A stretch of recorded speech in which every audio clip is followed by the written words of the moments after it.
말씀은 구약성경 시편 116편 12절부터 마지막 19절까지입니다. 찾으셨으면 우리 한 목소리로 같이 읽겠습니다. 시작. 내게 주신 모든 은혜를 내가 여호와께 무엇으로 보답할까? 내가 구원의 잔을 들고 여호와의 이름을 부르며 여호와의 모든 백성 앞에서 나는 나의 서원을 여호와께 갚으리로다. 그의 경건한 자들의 죽음은 여호와께서 보시기에 귀중한 것이로다. 여호와여, 나는 진실로 주의 종이요 주의 여종의 아들 곧 주의 종이라. 주께서 나의 결박을 푸셨나이다. 내가 주께 감사제를 드리고 여호와의 이름을 부르리이다. 내가 여호와께 서원한 것을 그의 모든 백성이 보는 앞에서 내가 지키리로다. 예루살렘아, 내 한가운데에서 곧 여호와의 성전 뜰에서 지키리로다. 할렐루야. 아멘. 이 시간에 시온 성가대 하나님 앞에 찬양 올려드리겠습니다.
아멘, 아멘.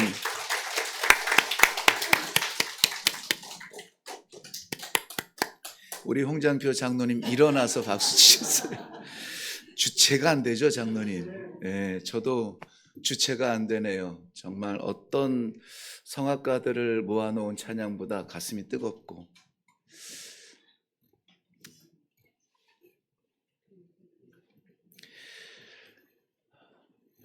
우리 일회교회의 예배가 예배되도록 돕는 참 귀한 섬김들입니다. 그냥 나온 거 아니고요. 원래 이 정도 안 되거든요. 연습하고 또 연습하고 또 연습하고. 진짜 깜짝 놀랐어요. 물론 참 귀한 우리 지휘자님을 모시게 된 것도 감사하고, 네, 우리 네, 네, 그 소리가 나오는 거를 9명 가지고 이 소리가 나온다는 거를 지금 그 음악가이신 우리 홍장표 장로님이 환영을 해주셨어요. 또 구하기도 힘든 우리 그 진짜 완벽에 가까운 반주를 해주시는 우리 자매도 너무 귀하고, 참 성가대가 우리 구별된 사람들이 아니라 우리 일회교회를 보는 것 같아 너무 감사합니다. 네, 11월 달 오늘 마지막 날이에요.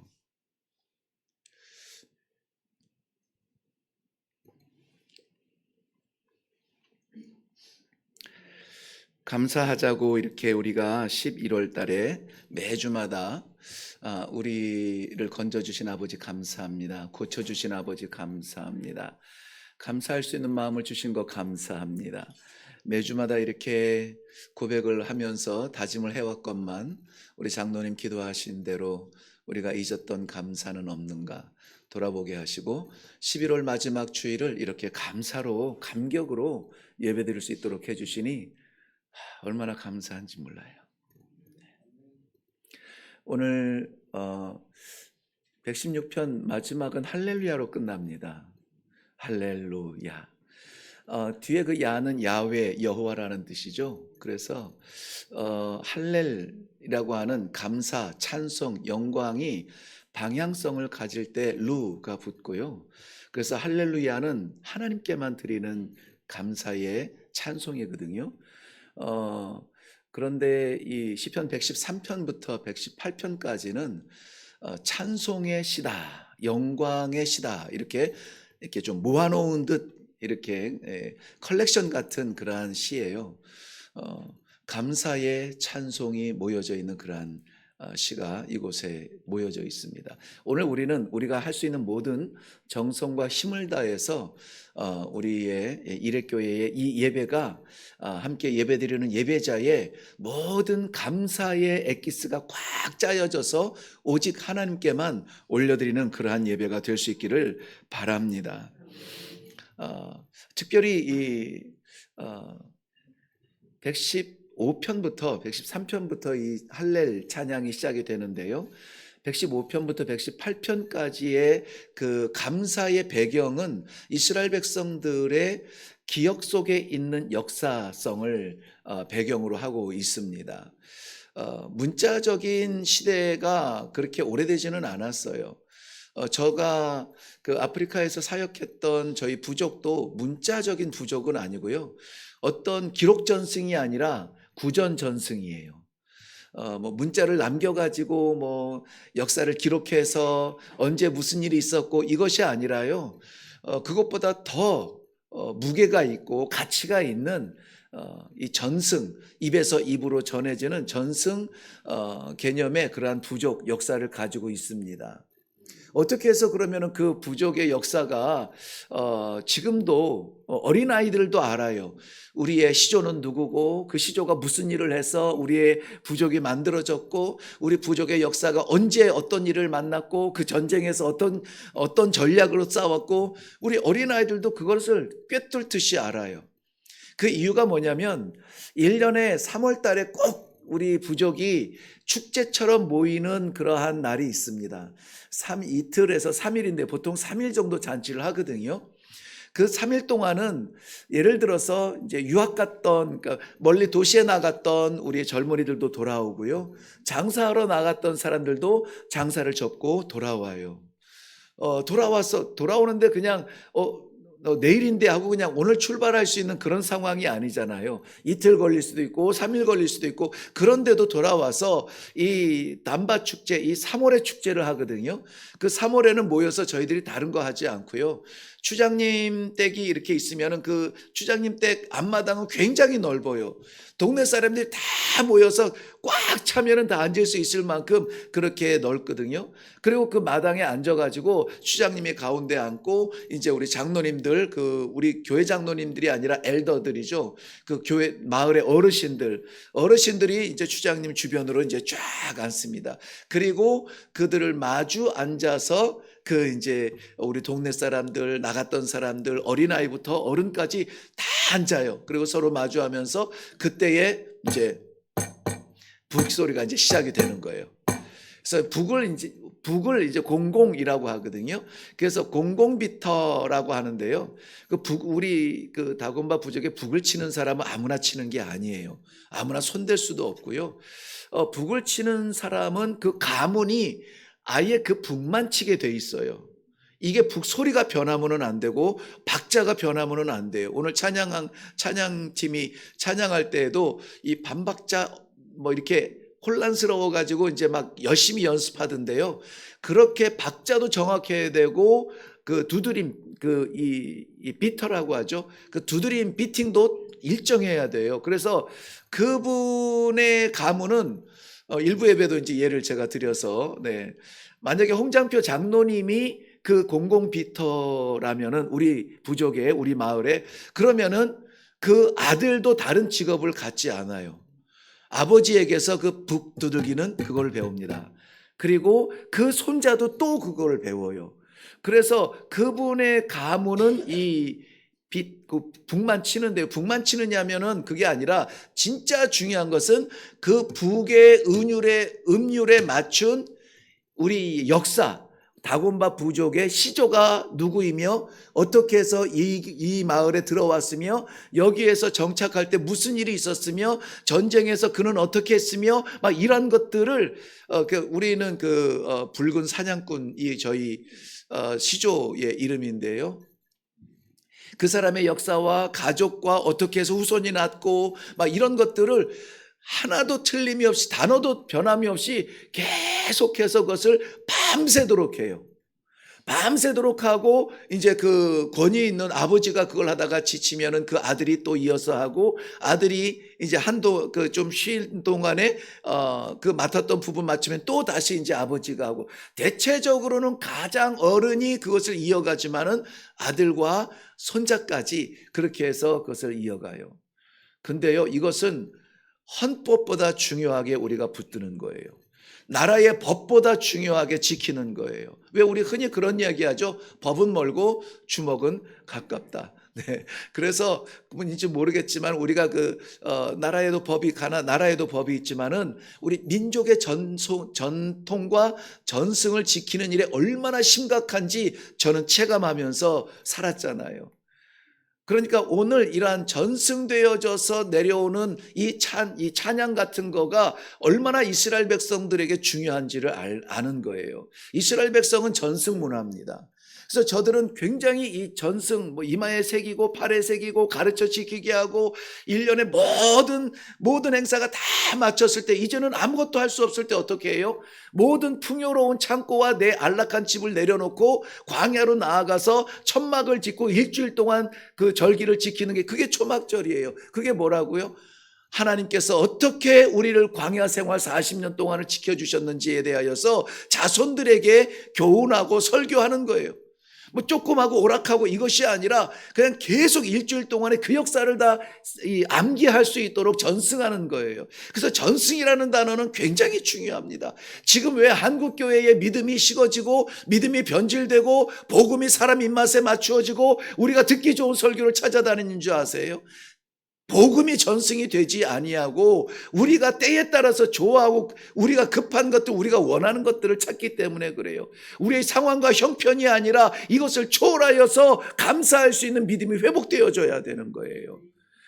우리가 뭐 감사할 때 뭔가 선물을 받고 잘 되고 뭐 이랬을 때야 행복하고 감사한 거야 누구라도 다 하죠. 강아지도 먹이를 주면 꼬랑지를 흔들지 않습니까? 그런 자극적이며 이러한 눈에 보이는 것에 대한 감사가 아니라 언제나 모든 상황 가운데 감사할 수 있는 그 감사가 회복되어져야 된다는 것입니다. 요즘에 새벽 예배 때에도 이제 그 시편을 좀 묵상을 하다가 다윗의 감사를 보면서 정말 제가 설교자로서 예배자로서 또 한 명의 성도로서 가슴이 두근두근할 때가 많아요. 다윗은 정말 목동에서 왕을 세워 주었기 때문에 감사의 시를 많이 적은 게 아니더라고요. 그의 감사의 찬양은 대체적으로 언제 나왔느냐? 광야에서 쫓겨다닐 때 사울의 살기 등등한 창과 칼을 피해서 동굴 속에 들어가 살 때. 동굴이 여러분 편한 곳 숨을 자리는 아니에요. 나는 딱 들어가면은 아무도 모르는 숨을 자리에 숨었다고 하겠지만은 만약에 그 입구에 적병이 딱 서면은 도망갈 데가 없는 곳이에요. 그러니까 막장의 자리예요. 그 막장의 자리에서 다윗은 감사 찬송의 시를 기록했다는 거예요. 그건 묵상하다 보니까는 이게 나와 다윗이 차이구나. 왜 내가 다윗 되지 못하는가에 대하여서 깨닫고 회개하고 기도할 수밖에 없어요. 맛있는 거를 주면은 감사하지만 쓴나물을 주면은 뱉어버리는 것이 우리의 신앙이라면은 오늘 이 11월 마지막 날, 마지막 주일 감사의 영광으로 하나님 앞에 나온 우리 성도들의 신앙은 다시 한번 점검해 볼 필요가 있다고 생각이 되어집니다. 저는 이것을 경고하는 것은 아니에요. 이것은 우리를 짓누르는 어떤 억압의 말씀이 아니에요. 자유한데 왜 자유를 못 누리니? 영원한데 왜 영원을 못 사니? 라고 하는 아버지의 안타까운 마음이 담겨있는 말씀이라는 것입니다. 다윗의 감사는 우리가 흔히 제사 가운데 있는 감사의 제사, 이러한 제사의 의미가 아니라 지난 주중에 초에 아마 나누었는데 낙헌제라는 제사가 있어요. 우리 제사 가운데에서 정말 이번에 많은 이 짐승의 생산을 주셔서 감사합니다. 많은 곡식을 주셔서 감사합니다. 이것이 모든 하나님의 은혜입니다. 할렐루야 하면서 감사로 드려지는 그러한 제사들이 일반적 제사예요. 그런데 무엇을 주셔서가 아니라 무엇에서부터 고침을 받아서가 아니라 형편이 나아져서가 아니라 상황을 봐서가 아니라 내가 느껴서가 아니라 무조건적인 감사, 낙헌제, 언제라도 드리는 감사의 제사가 이러한 드림의 제사예요. 다윗이 즐겨 드렸던 그러한 제사, 이 감사의 제사는 그런 의미였어요. 그걸 보세요. 원수들이 나를 조롱합니다. 네 하나님이 어디 있느냐? 네 하나님이 아무 어떤 신도 너를 구원하지 못할걸? 조롱하는 가운데에서 시가 기록이 되어지잖아요. 너무나 놀라운 것은 그 시는 그렇게 시작하지만 끝은 어떻게 끝내요? 할렐루야, 여호와는 살아계십니다. 내가 오직 주님을 바라봅니다. 주는 나의 목자십니다. 이렇게 끝나는 게 신앙이에요. 오늘 우리의 예배가 그렇게 끝나고 이 한 해가 그렇게 마무리될 수 있기를 주님의 이름으로 축원합니다.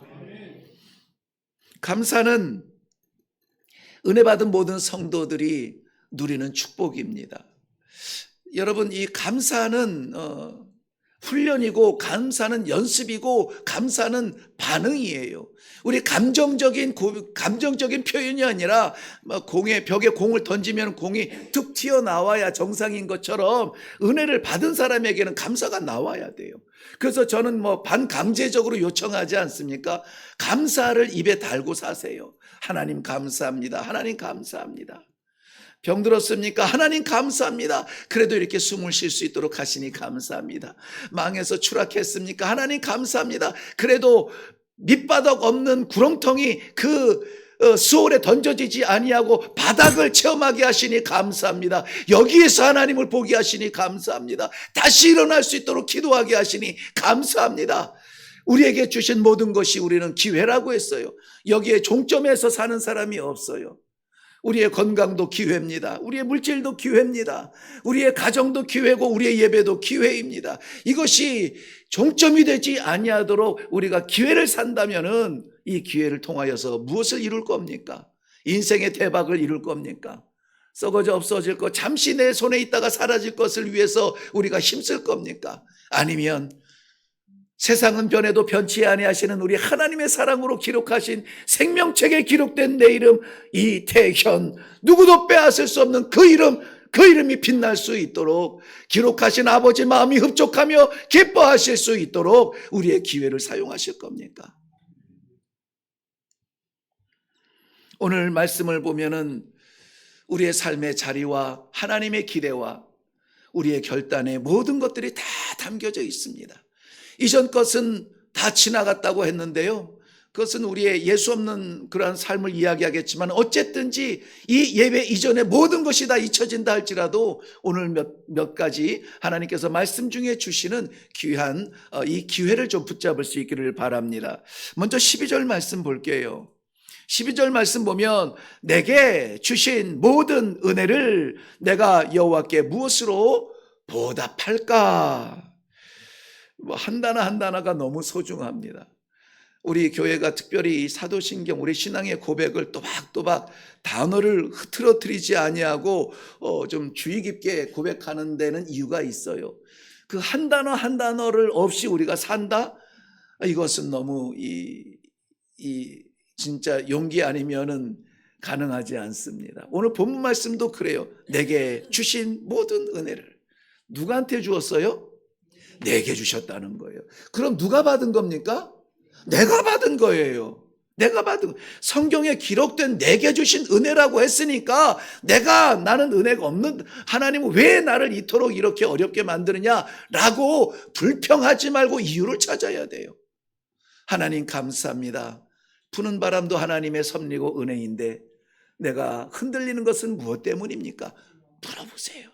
여쭤보세요. 기도하세요. 하나님께서 반드시 말씀하시고 응답하시고 흔들리되 꺾어지지 아니하도록 성령께서 함께하여 주시는 그것을 체험하게 하여 주실 줄로 믿습니다. 내게 주셨다는 거예요. 우리가 거두었다라고 말하지 마세요. 내가 챙겼다라고 말하지 마세요. 내게 주신 거예요. 우리 거는, 우리의 모든 것은 받은 거라는 사실을 믿는 데에서부터 시작을 해야 됩니다. 내게 주신 모든 은혜를, 그것이 다 은혜랍니다. 은혜래요. 은혜는 선물이에요. 선물. 그런데 제가 이 말씀을 묵상할 때, 첫 12절을 묵상할 때부터 가슴이 뛰었던 것은 무엇이냐면은, 내게, 그렇지, 나와 하나님과의 관계니까 주신 것 감사하죠. 그것이 모두 다 은혜죠. 그런데 가장 눈에 번쩍이면서 저를 부끄럽게 만든 것, 모든이라는 단어예요. 모든. 나의 모든 삶의 자리에서 찬양합니다. 오늘도 성가대 찬양 가사에도 이게 나왔고요. 이 찬양대에서도 이 단어가 나왔어요. 나누진 않았는데 모든이라고 하는 이것이 우리는 좀 새롭게 들리면 좋겠어요. 예배당에서 드리는 이 한 시간이 우리 성도의 전부가 아니라 저 문 밖에서도, 우리의 사업장에서도, 우리의 가정에서도, 병중에서도, 성공한 중에서도 모든 자리가 하나님의 은혜입니다. 이거를 알 때에 우리가 뭐가 회복되냐면 감사가 회복이 되어집니다. 감사가 회복이 되어져요.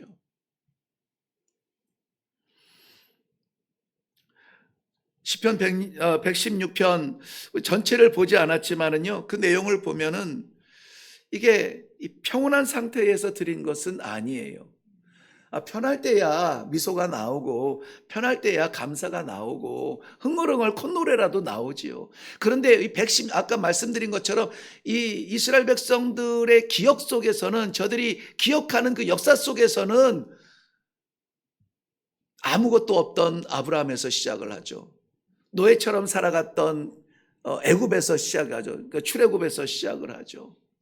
아무도 기억하지 않는 광야의 양과 염소와 함께 살아가던 목동에서 시작을 하죠. 그런 자리에서 시작을 하니 지금 우리의 형편, 우리 장로님께서 안타깝게 이 나라와 이 민족을 위하여서 기도했지만은 경제가 흔들리고 젊은이들이 갈 곳을 잃어버린 이러한 공허한 가운데에서 있는 것 같지만, 우리는 어떻게 해요? 거기서 끝날 사람들 아닙니다. 아니에요. 아닙니다.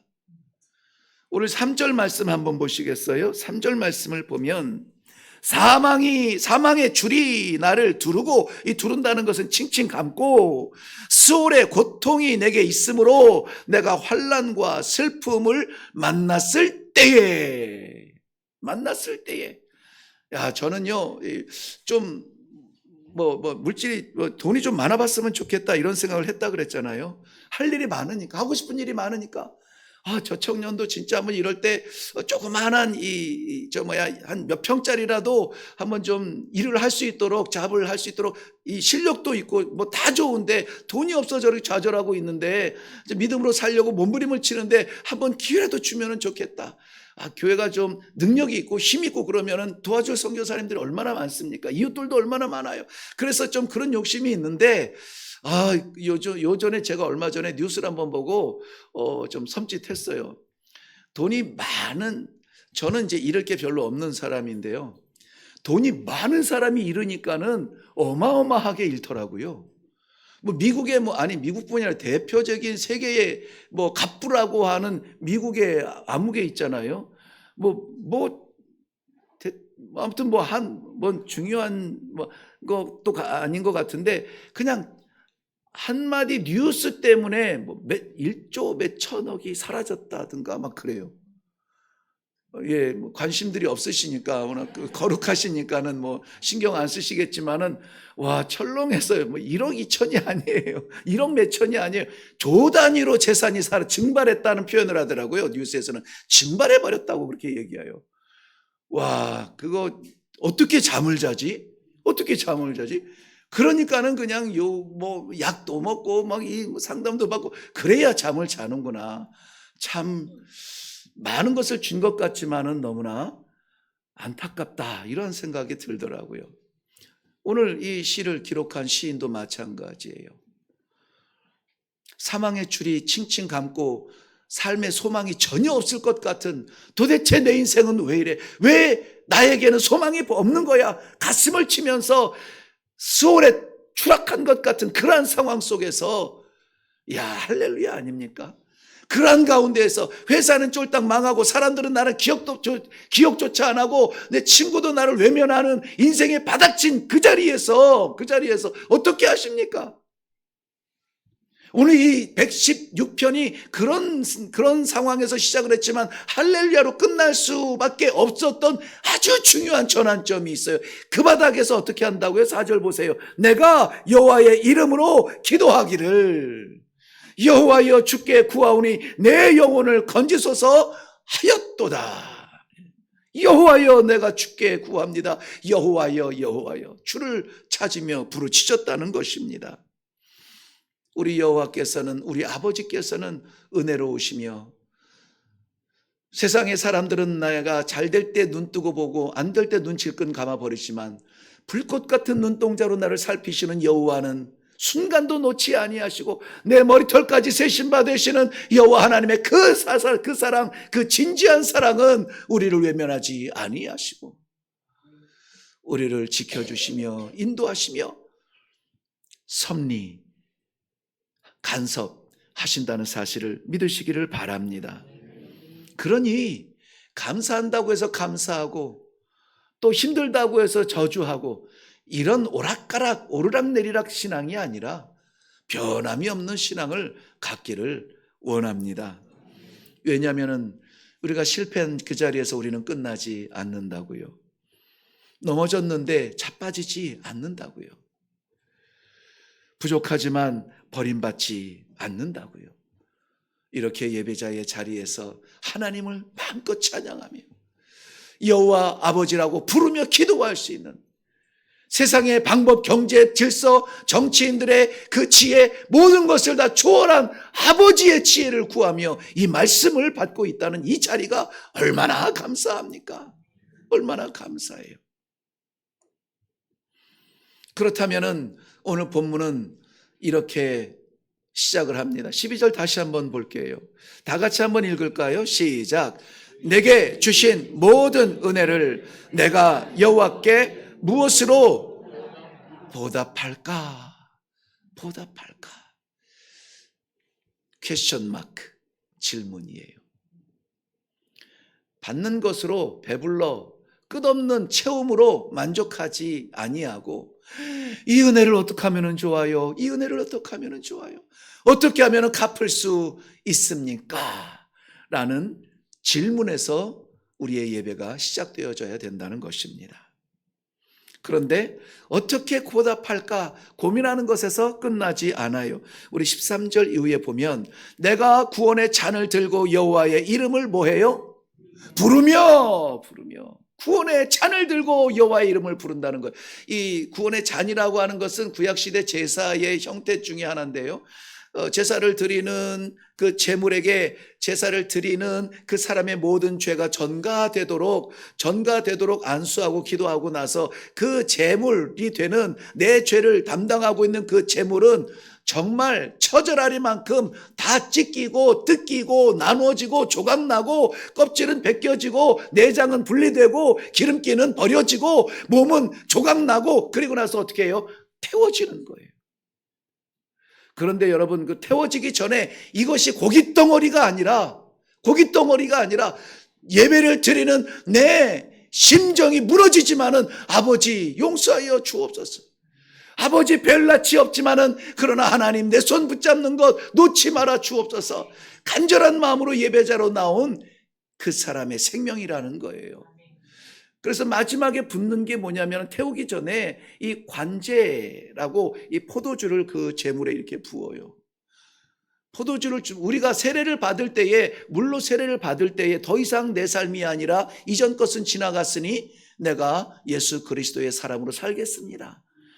그 의미로 세례를 받잖아요. 관제처럼 부어진다는 것은 그 포도주로 부어진 이상 이것은 더 이상 고깃덩어리가 아니라 내 죄덩어리요, 나의 과거요, 나의 부끄러움이요, 나의 망함이요, 나의 병들미요, 나의 소망 없음이요. 이런 것이 어떻게 되어져요? 태워져서 하나님 앞에 올려드릴 때 그 연기가 하늘을 향하듯이 하나님께서 그 제사를 받으시는 거예요. 그래서 구원의 잔이라 하는 거예요. 구원의 잔은 그 우리가 너무 유치한 표현이지만은 세상에서 고기 얼마나 많이 먹습니까? 이 고기 저 고기 그 고기가 아니라는 거예요. 구원의 잔을 부으면서 우리가 모여서 이렇게 즐거운 시간을 보내는 것이 아니라 아버지의 말씀을 받고 잊었던 것을 기억하며 다시 우리 하나님 앞에 살아드리겠다고 다짐하는 이 자리처럼 이전의 삶이 아니라 세상이 힘들면 한숨 나오고 아프면 고통의 신음이 나오는 그러한 삶이 아니라 하나님 아버지 어떻게 해요? 감사합니다.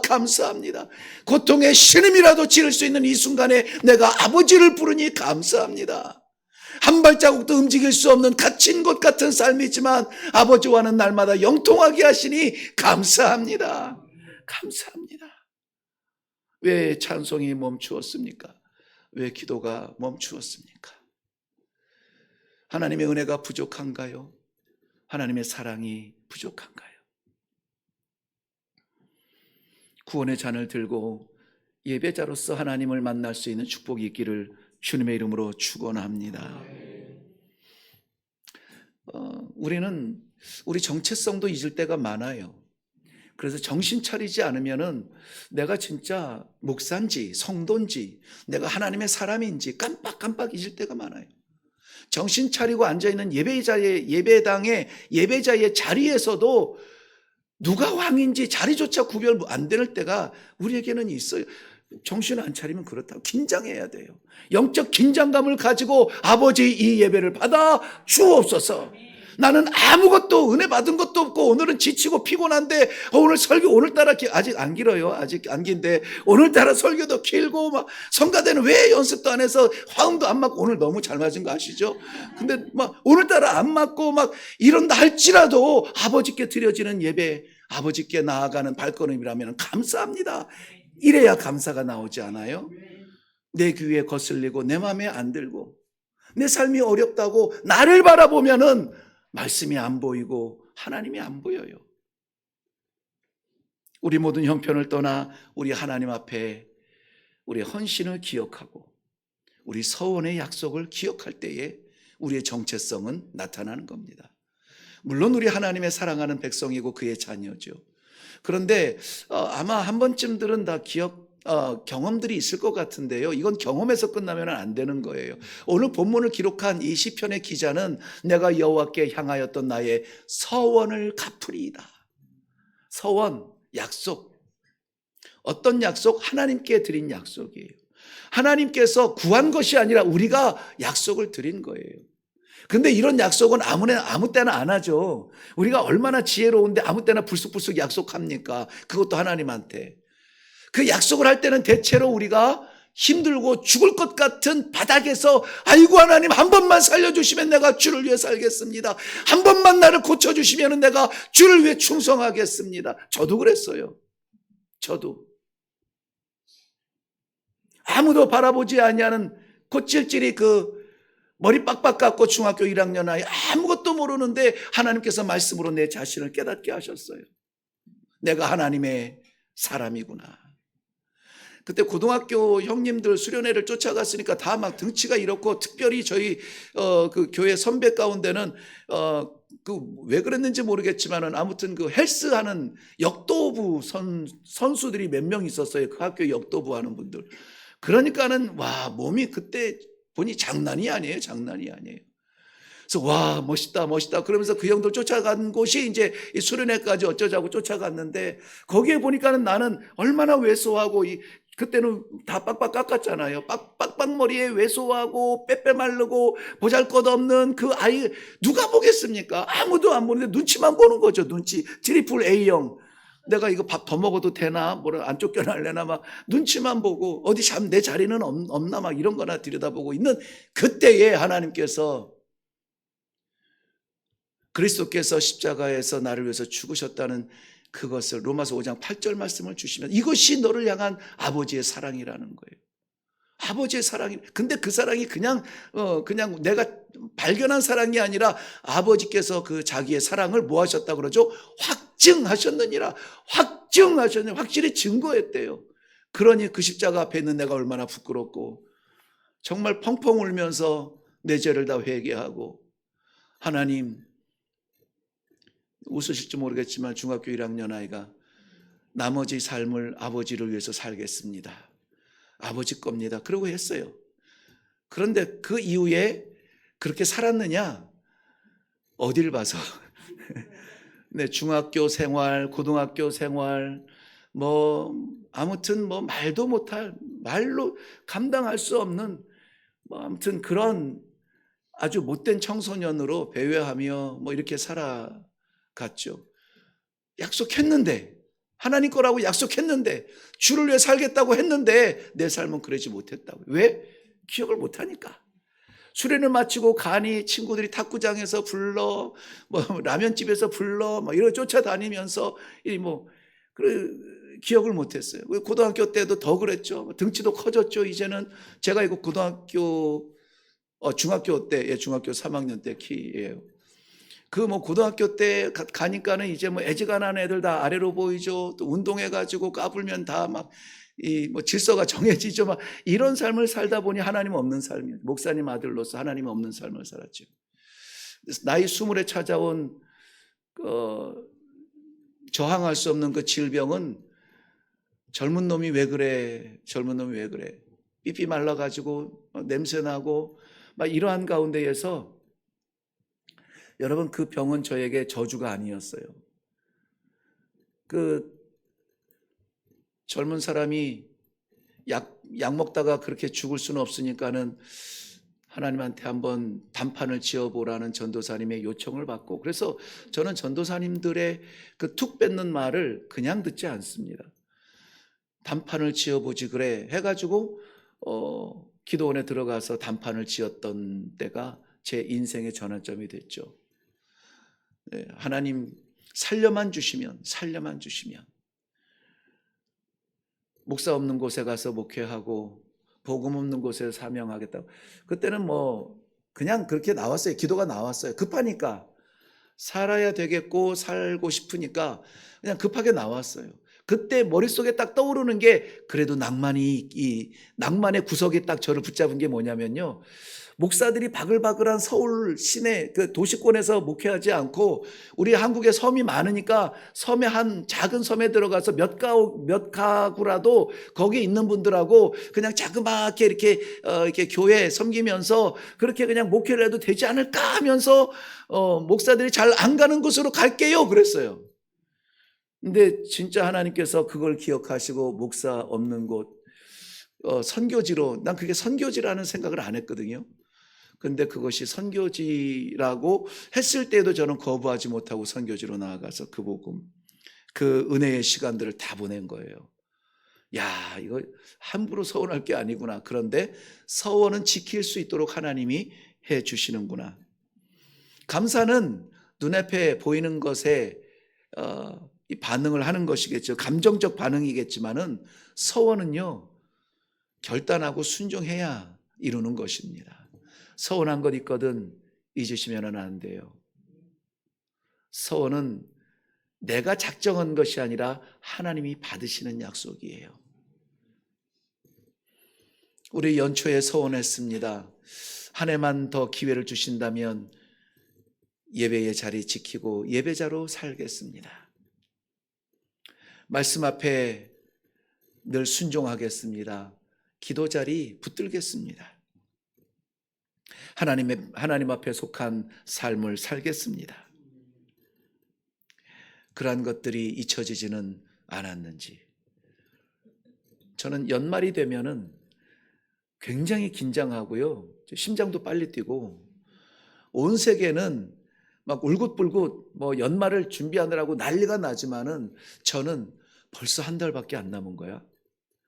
지나온 삶을 돌아보니 빈털털이고 거둘 열매가 없으며 부끄러운 내 인생의 자리만 남았다면 얼마나 하나님께서 내게 섭리하신 이 놀라운 은혜의 세계 속에서 내가 이렇게 살았단 말인가? 그 왕좌를 빼앗아 내가 올라 앉았단 말인가? 두려운 마음으로 마음이 급해져요. 그래서 오늘 이 11월의 마지막 감사의 달의 마지막으로 올려드리는 이 예배가 돌아서는 예배가 되면 좋겠어요. 내 삶을 바라보던 이 육안의 자리에서 하나님을 바라보는 영안의 자리로 돌아서면 좋겠어요.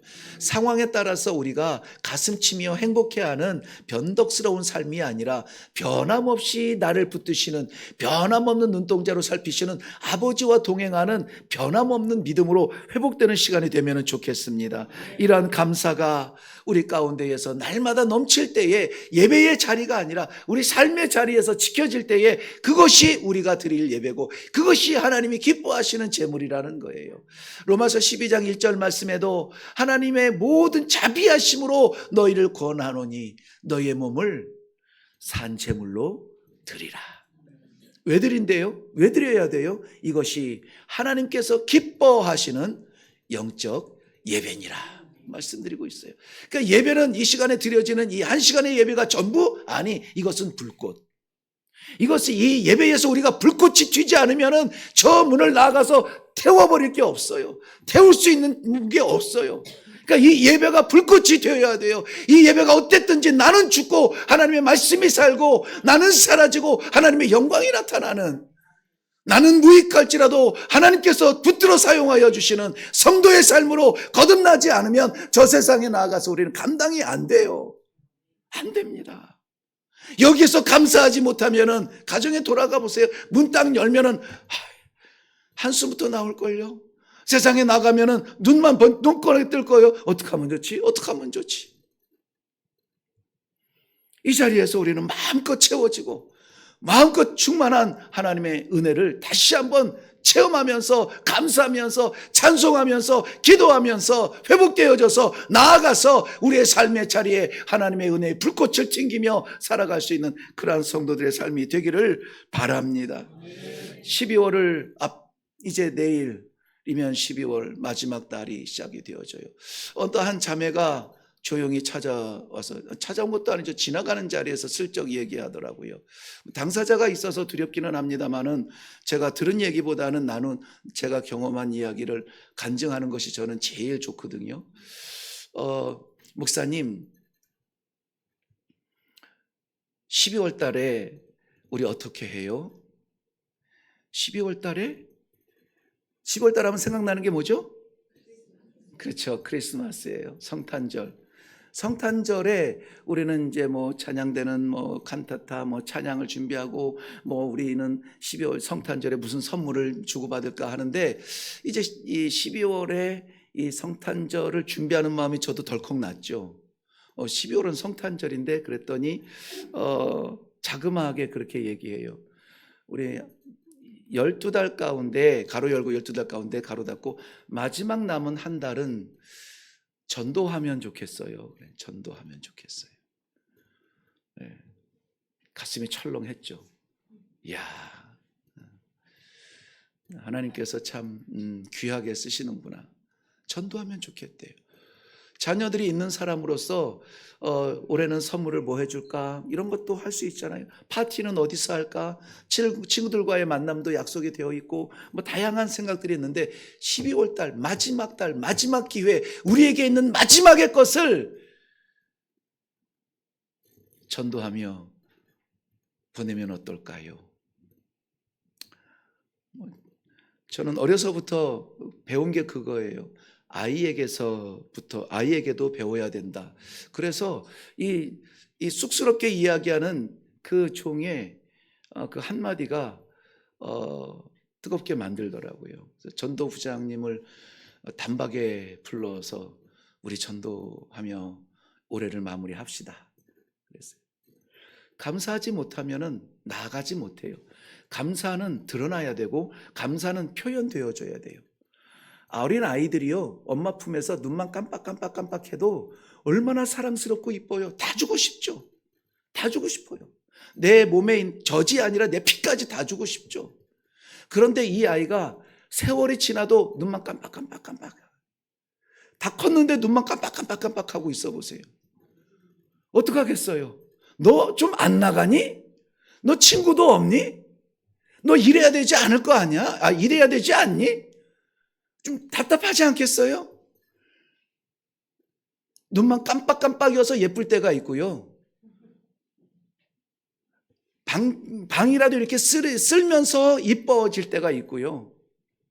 작지만 보잘것없지만 엄마 이거 내가 만드는 거예요 하면서 종이 쪼가리라도 하나 내미는 그 손이 귀하고 아름답고, 아이고 내 새끼 이거 그걸 아무것도 아닌 종이 쪼가리 하가는 말이 접어진 거 가지고 이렇게 자기 그 반지 올려놓던 그 자리에다 반지 치우고 그거 올려놓잖아요.